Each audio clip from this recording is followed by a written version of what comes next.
Well, it depends on the day, of course. Some days you don't always fly. When you do fly, you generally wake up a few hours before your takeoff, depending on how much planning you did the day before. And then you usually start your pre-flight brief about 2.5 hours prior to actual takeoff, where you sit down, you go over what you're going to do, you take a look at the weather, you take a look at what you're planning on executing once you get airborne, and talk about it with the other people in your flight, and prepare all your products you're going to take with you in the plane. And then about an hour before takeoff, you start to walk where you get dressed, head up to the jet and get it started up. From the time we take off to the time we land, you're looking at about an hour and 15 minutes to an hour and a half of transit time before you get to your first tanker, where you aerial refuel. That takes usually 15 to 20 minutes or so. And then you report overhead, whichever area you're assigned, with your Joint Terminal Attack Controller, or JTAC.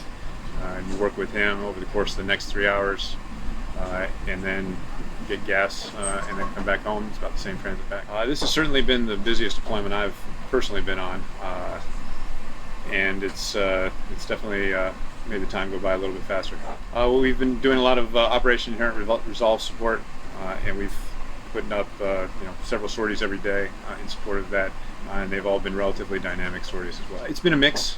We've had deliberate strikes as well as what we call XCAS, which is basically on-call close air support, where we go out to support the ground commander depending on what he needs on that particular day. It's a culmination, I would say, of the training that you've done throughout the entire workup process and all the flights that you see us do in the Virginia Beach area. Obviously, it's very serious, it's very professional, and we go up and do the best we can.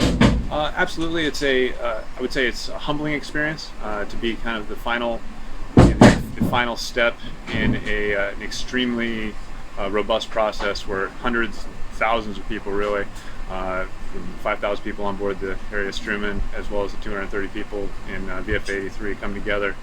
It's very humbling to be that last step in the chain that actually goes out there with the bombs on your aircraft.